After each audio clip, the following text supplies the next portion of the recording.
Cheryl and Pamela rocked the town of Elmwood in 1971 when they both vanished without a trace. Nobody knew where the teenagers disappeared. The two were best friends and never went anywhere without each other. Their disappearance spelled tragedy for the town. People looked, but no one could find them. After they couldn't be found, their vanishing turned into rumors and legends. There was no trail to go off of, and the teenagers were never found. Years later, no one was any closer to finding the missing girls. They weren't often spoken about, and most people just wanted to forget about the tragedy. 40 years after the girl's memory had faded from most people's minds, a mechanic named Harry would get a call that shook his world. He decided to investigate and eventually found an old car that looked like it hadn't run in years. What mysteries did it hold? He recognized the make and model of the car immediately. It was a 1969 Chevrolet Impala, a beautiful classic back in its day. But the decades of neglect meant that it had seen better days. The body was more rust than paint. But that didn't matter to Harry. He still saw beauty in its rusted old shape. He decided to at least ask about the car. He walked through the scrap yard until he found the owner. He made him an offer at an unreasonable price. Despite the high price, Harry saw potential in the car. He didn't care how much he'd have to spend on it. He knew it would be a long road ahead of him, but he was excited to restore the car to its former glory. Tragically, he had no idea what the car was hiding. Only once Harry got to the trunk of the car would he find out what made the car truly unique. Harry opened up the trunk and was surprised to see that it wasn't at all empty. The scrapyard owner must have never bothered to check the trunk. Inside was something astonishing. Harry saw a small lockbox inside the trunk. Since he had bought the entire car, he felt like he owned everything inside, too. The lockbox looked nearly as old as the car.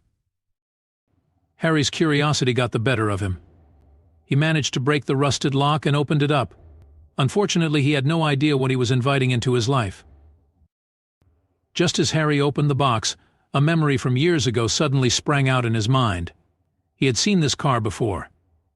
It was from an article in the paper 40 years ago. Remembering his age, Harry opened up the box and looked into its contents. But he wasn't ready for what he would find. He looked into the box and saw something that would change everything. He now knew for certain that this was the same car. Elmwood was a small town that didn't get many visitors. Harry liked it that way. He loved the peace and quiet it afforded him. Most people who came to the town didn't stay for long. Travelers normally only stopped for gas. That's when Harry realized that there was something that he could do. There was an opportunity for a business here. From an early age, Harry's dad instilled in him the value of being handy. Together they tackled various household tasks, such as fixing leaky pipes and installing shelves. However, one particular lesson stood out to Harry and ignited a passion that he would carry with him for years to come. His dad took the time to teach him everything there was to know about the inner workings of his beloved Ford Capri, and this knowledge became a defining part of Harry's life. As a young boy, Harry watched in awe as his dad skillfully dismantled the entire engine of their old car and then meticulously rebuilt it. The intricate mechanical movements, the precision of his father's work, and the satisfying hum of the engine as it roared to life all left a deep impression on Harry.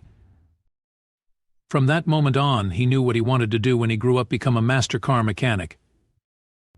As Harry grew older and gained more knowledge, he realized that his passion for fixing cars could also fill a gap in the town's local businesses.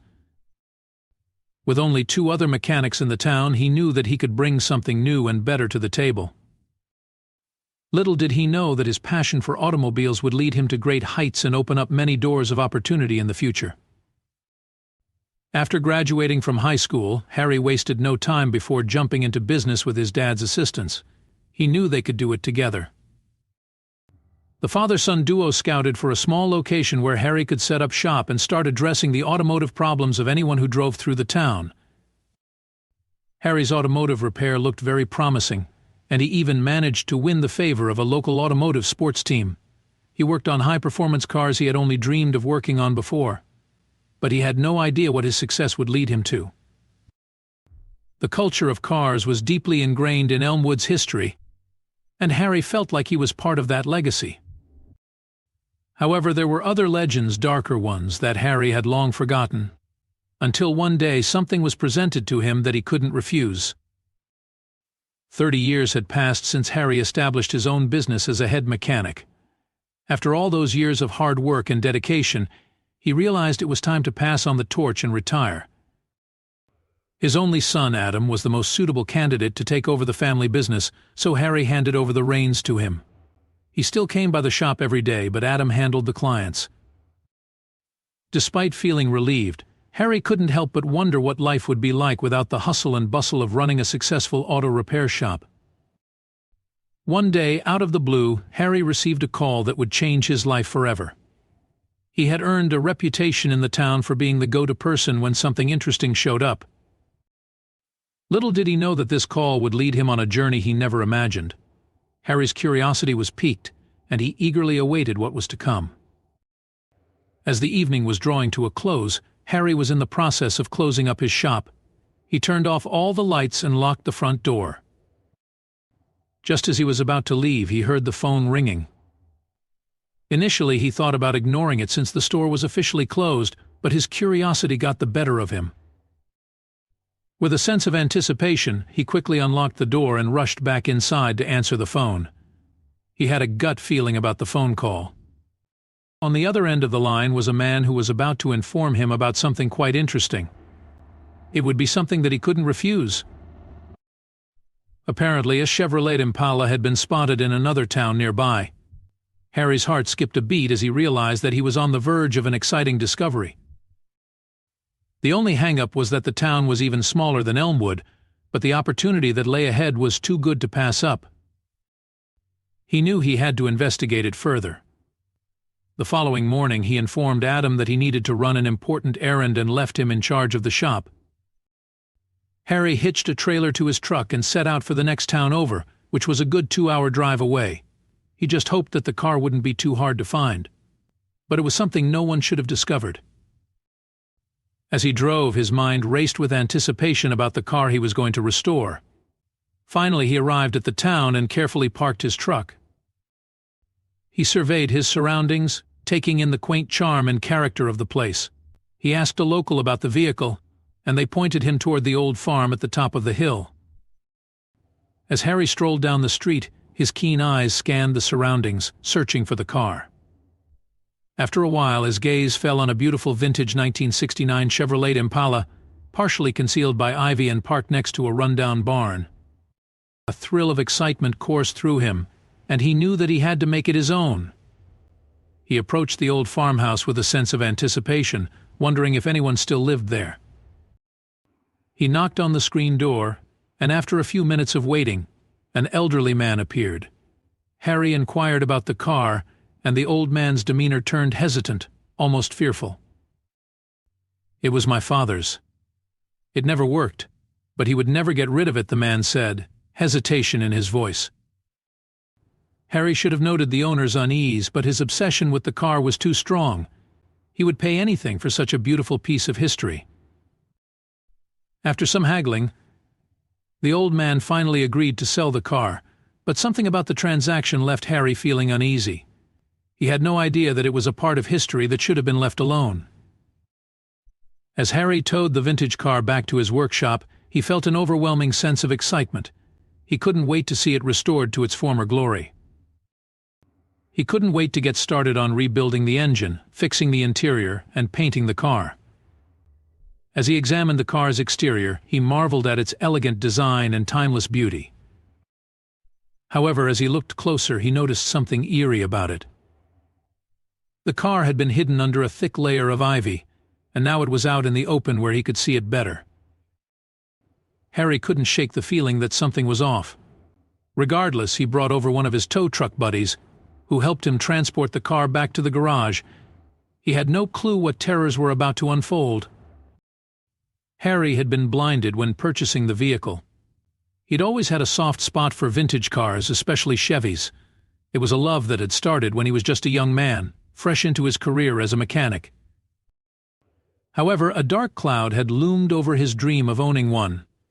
You see, in the early 70s, a series of harrowing cases had rocked his state, involving young girls who had gone missing. What was eerily similar about each case was that the girls were last seen in a Chevy of the same type that Harry had just purchased. This chilling connection had dissuaded him from ever buying one, and he had moved on, focusing on other aspects of his life and career. Well, that was until now. When Harry stumbled upon the vintage Chevy, it was in a state of utter disrepair. Rust had eaten away at its once gleaming exterior, and cobwebs had made themselves at home in every nook and cranny. The car looked like it had been forgotten, left to decay in a forgotten corner of someone's property. Despite its sorry state, Harry saw potential.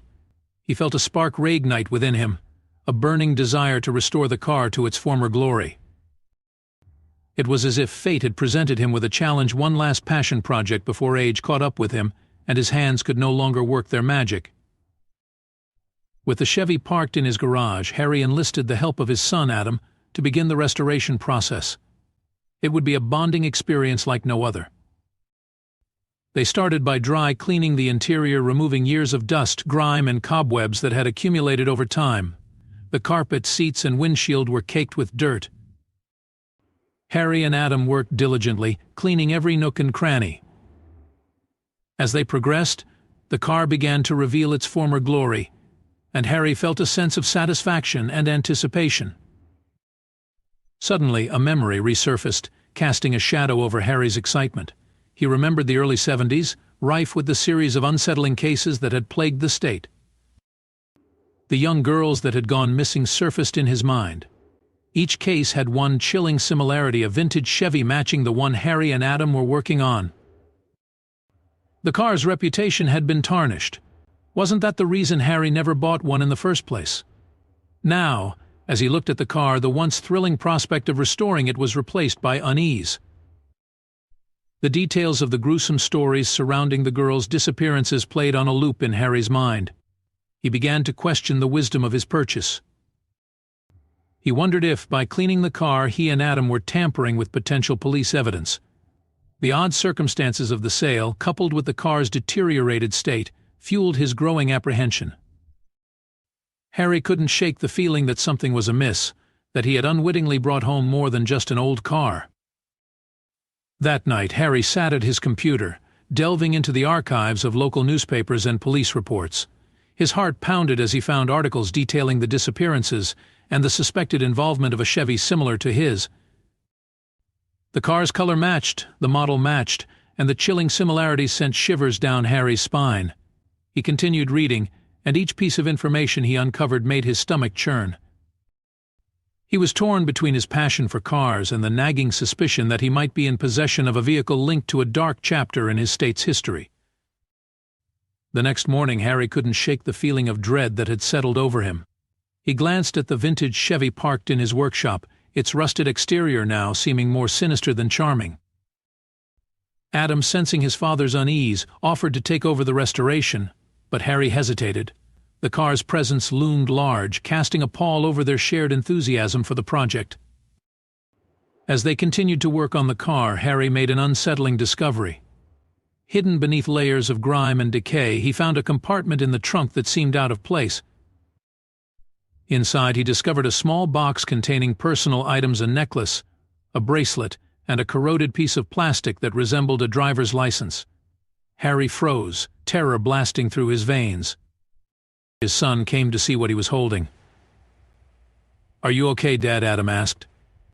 "I am," Harry answered, but his voice was shaking. He stepped away from the car, walking to a seat next to the garage's door. He could see that his son had no idea what was going on. He needed to tell him what was happening. Harry decided to share his findings with Adam, hoping his son could offer some clarity or reassurance. As they pored over the information together, Adam, too, began to share his father's concerns. The evidence was circumstantial, but the similarities were too striking to ignore. The two of them faced a dilemma that neither had anticipated when they began this project. The once exciting project had become a haunting reminder of the dark chapter in his state's history. Harry and Adam decided to check the car, needing to know if what they had in their hand was the infamous Chevrolet. Harry and Adam got to work. The last time Harry had heard about the infamous Chevy was almost 50 years ago in 1971.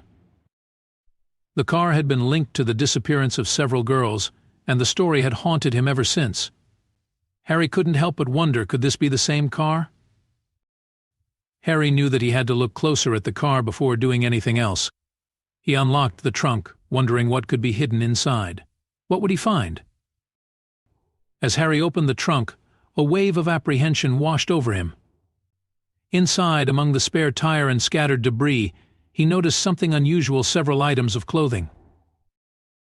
And just any clothing, women's clothing? It was withered, and some were ripped. Who did these clothes belong to? He wondered to himself. With trembling hands, he rummaged through the trunk and found more personal items. His heart pounding in his chest. What had he just stumbled upon?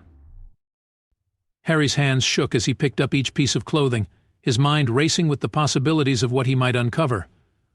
Among the items were a faded scarf, a pair of torn gloves, and a small locket. The locket caught his attention the most. It was delicate, with intricate engravings on the surface. With a trembling hand, he opened it, revealing a faded photograph of two young girls, their faces frozen in time. His breath caught in his throat as he recognized the faces from the news clippings he had seen decades ago: Cheryl and Pamela, the girls who had disappeared without a trace. A chill ran down Harry's spine as he realized the significance of his discovery.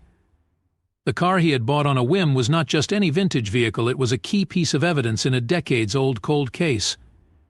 His mind raced with questions. How had this car ended up abandoned in a scrapyard miles away from Elmwood? And more importantly, what had happened to Cheryl and Pamela? Harry's hands trembled as he carefully placed the items back in the trunk, his thoughts consumed by the weight of what he had uncovered. He knew he had to act quickly, but he also knew that he couldn't do it alone. If this was what he thought it was, he needed to involve the authorities. But what if they thought he was a suspect in the case? He and Adam had already spent a day cleaning the car. Would they believe him if he told them that he had just purchased the car and found the contents inside? Harry had no idea what he was going to do. He was beyond worried. What if they arrested him and put him in jail for the disappearance of those girls? With a sense of urgency, Harry closed the trunk and asked Adam to close the workshop for the day. He needed to gather his thoughts and come up with a plan of action. But as he drove, he couldn't shake the feeling of being watched. It was as if the shadows themselves were closing in around him, whispering secrets long buried in the darkness. Arriving at his house, Harry wasted no time. He began searching through the internet again, looking for more confirmation that what he had was the actual car that had caused so many people a lot of pain. Harry's research did nothing more than convince him that he'd bought a car that had been involved in so many atrocities. Immediately, he returned to the garage and started searching around the vehicle again. To his amazement, he found something that surpassed his wildest imagination, leaving him absolutely astounded. At first, nothing seemed out of the ordinary. That was until he noticed something hidden underneath the spare tire. He lifted it up and saw a small box. He pried it out of the trunk and stared at it. It was a black metal tin that looked preserved, despite the worn look of the car. He felt a shiver go down his spine as he read the engraved words on the box: property of Cheryl Anderson. Please return if found. Before touching anything else, Harry sprinted inside. He went straight to his computer in his car to start up a search engine and confirm his suspicions. But he only hung his head in heartbreak as he found the old article about Cheryl Anderson, the girl who went missing with her friend in 1971. Things seemed to fit together all too well. The weight of the situation bore down on Harry like a heavy burden, threatening to crush him under its enormity. He sat in his dimly lit workshop, the soft hum of the overhead lights providing little solace. With trembling hands, he carefully opened the tin box, unsure of what he might find inside. As the lid creaked open, he was met with a collection of old photographs, newspaper clippings, and handwritten letters. Each item told a story of a life interrupted, of dreams shattered, and of two young girls lost to the passage of time. Harry felt a lump form in his throat as he realized the magnitude of what he had stumbled upon. Among the items in the box was a crumpled piece of paper, its edges yellowed with age. Harry unfolded it carefully, revealing a handwritten note addressed to Cheryl. For how old it was, the paper had held up surprisingly well, with the words still readable. Harry sat on the cold workshop without realizing he was doing so. The whole garage was quiet, fate itself waiting for him to read what the paper's words said. Slowly he began going through it, and nothing but heartbreak awaited him. "Dearest Cheryl," the letter began. "As I sit down to write you this letter, a kind of peace comes over me, but it's tinged with a real deep sadness too. It's like, I can't believe we won't meet up again under that old oak tree, hanging out just like we did back when we were kids, spilling all our dreams and secrets. Time's getting short for me, my dear friend, and with every sunset I feel like I'm getting closer to my last chapter. It really breaks my heart to think about leaving you behind, but honestly I'm just so tired, so completely worn out from this constant pain.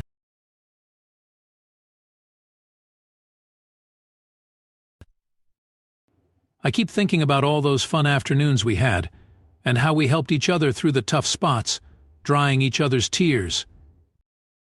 How lucky have I been to have you right by my side through it all. You were more than just a friend, you were like my sister, my rock, someone I could always count on. Now, as things are getting tougher for me physically, remembering our wild, unstoppable times together is what keeps me going." It was then that Harry noticed something he'd missed before. Several splotches of what seemed like dried tears had stained the paper.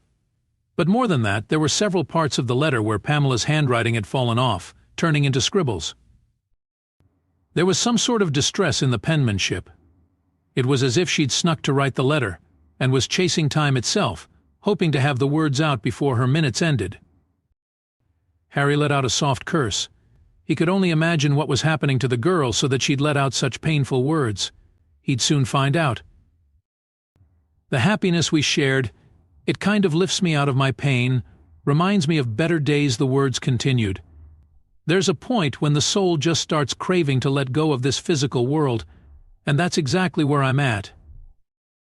Please don't spend too much time being sad for me, because I'm ready to find whatever's next, hoping it's some kind of peace. I'm just so tired, Cheryl." In the box I'm sending you, there are a few keepsakes I've held on to. Each one is a piece from the different chapters of our life together. It was then that another thought hit Harry. What if Pamela was writing the letter under someone's supervision? The words were that of acceptance that she no longer had time on this earth. They were also the words of a woman who worried about her friend, not knowing that they might have been sharing the same fate. Continue fighting on the words read. Fight for yourself and for the memory of us. Remember it all, our lives.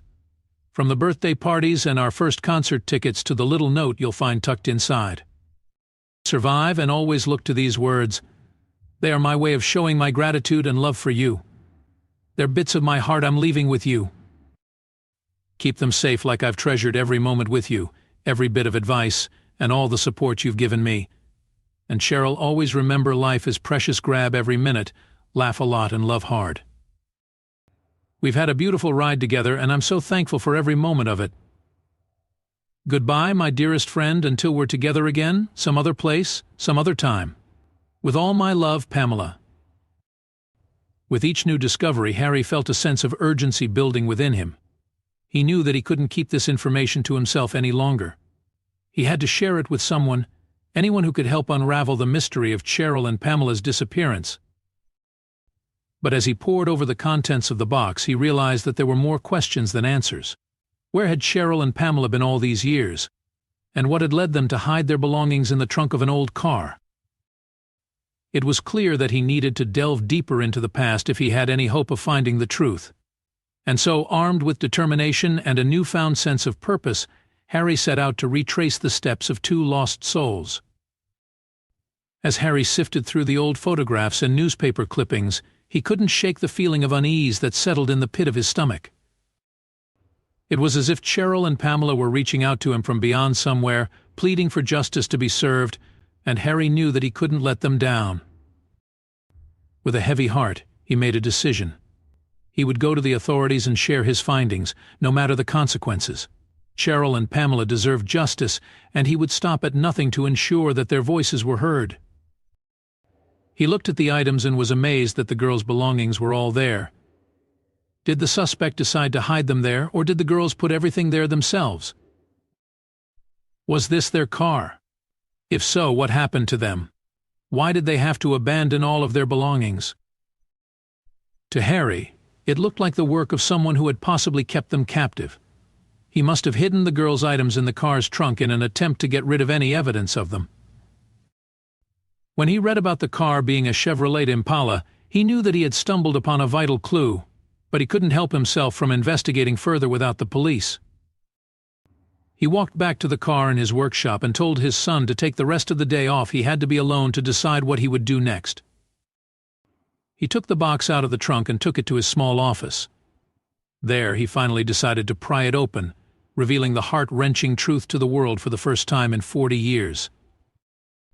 Inside the box was a collection of personal items, a pair of women's sunglasses, a high school ring, and several faded photographs. He felt dread as he looked over the items. Among the photos were pictures of Cheryl and Pamela, smiling and carefree, unmistakably the girls who had vanished all those years ago. Now, he really did have to get the police involved. Shaken, Harry contacted the local authorities. They almost didn't believe him when they arrived and he told them what he had found. The police swiftly reopened the case. The car, it turned out, belonged to a now-deceased local man who had been a suspect early in the investigation. He had an alibi that seemed to clear him. Further examination of the vehicle and the newfound evidence led investigators to re-evaluate the man's alibi and connections to the girls. Even more surprisingly, the man who had sold Harry the car was the suspect's son, unaware of what his father had done. The police cleared him of any connection, but that didn't mean his now-deceased father got the same treatment. Forensic advancements allowed detectives to uncover traces of DNA in the car that matched Cheryl and Pamela, providing the missing link that had eluded the authorities for so long. This breakthrough, combined with the evidence from the box found by Harry, painted a grim picture of the girls' last days, but offered a semblance of closure to the heartbroken families and the town of Elmwood. The only question was if the authorities could find out what happened to the girls now that they knew more about the case. They knew where to look. The police, now armed with more information than they ever had before, decided to check the barn on the man's property. But they had no idea what they'd find. The police got a warrant and stormed the property, checking every nook and cranny. There they found evidence that the girls had been there. After a thorough search, the police found something that they couldn't believe. There was a disturbance in the soil behind the barn. Someone had buried something there. After days of digging behind the barn, the police finally found the last piece of evidence they needed for the case. It was something no one expected to find. Horror crept over their faces as they unearthed a box. They carried it out and opened it. There was an old journal that belonged to the perpetrator of the crime. The detectives read through the letter until the end. But they couldn't believe what the last entry detailed. The girls escaped in the middle of the night. I'm burying the evidence and hiding what I can inside the car. The police scratched their heads. If the girls escaped, then why hadn't they returned to their families? No report of the kidnapping was ever made either. At least they knew the girls' lives hadn't ended at the hands of the man. The discovery of the journal only added more layers to the mystery surrounding Cheryl and Pamela's disappearance. It seemed that the girls had managed to escape their captor, but what had happened to them afterward? The police launched a thorough investigation into the whereabouts of Cheryl and Pamela, hoping to finally uncover the truth of their fate. But as days turned into weeks and weeks into months, their efforts yielded no new leads. The case once again grew cold, leaving the town of Elmwood grappling with unanswered questions and lingering doubts. Despite the closure brought by the discovery of the girls' belongings, the ultimate fate of Cheryl and Pamela remained a haunting enigma. For the families of Cheryl and Pamela, the newfound evidence provided a bittersweet sense of closure. While they may never know the full extent of what happened to their loved ones, knowing that they had not been forgotten brought a small measure of solace. The town of Elmwood, too, found some semblance of peace in the resolution of the decades-old mystery. And as time passed, Cheryl and Pamela became more than just names in a forgotten case file. They became a symbol of resilience and hope, a reminder that even in the darkest of times, the light of truth will eventually shine through. As for Harry, his role in unraveling the mystery of Cheryl and Pamela's disappearance earned him a place of honor in the annals of Elmwood's history. His determination and perseverance had brought closure to a grieving community and justice to two lost souls. Though he had stumbled upon the truth by chance, Harry's unwavering commitment to seeking justice had made all the difference. Harry hoped that the girls were safe wherever they had escaped to, and that they would one day return to their families in Elmwood. He couldn't begin to imagine what they had endured at the hands of that man, and he was so relieved that they were able to get away. Hopefully the man did not continue his kidnapping spree thereafter. He hoped that the man had not pursued and harassed other helpless women and girls. The only relief was that the man was now deceased and he couldn't hurt anyone else. But Harry knew that he wasn't the only one out there. There were hundreds, if not thousands, of terrible men who made it their mission to hurt people. Harry wished that he could put a stop to them all. His only wish was that his town of Elmwood would one day receive the closure it so desperately wanted and needed. Harry, who had innocently sought to restore a piece of automotive history, had inadvertently helped bring light to one of the town's most enduring mysteries. The discovery in the trunk of the old Chevrolet brought long overdue answers and a measure of peace to a community that had been haunted by the tragedy for decades. The man who had kidnapped them was posthumously charged with his crimes, and for the families of Cheryl and Pamela it was enough. The police had a greater undertaking now, looking for the girls after they had escaped. While the truth behind Cheryl and Pamela's fate was more harrowing than anyone had imagined, the resolution of their case served as a reminder of the unexpected ways in which secrets come to light, and how, sometimes, justice finds a way to prevail.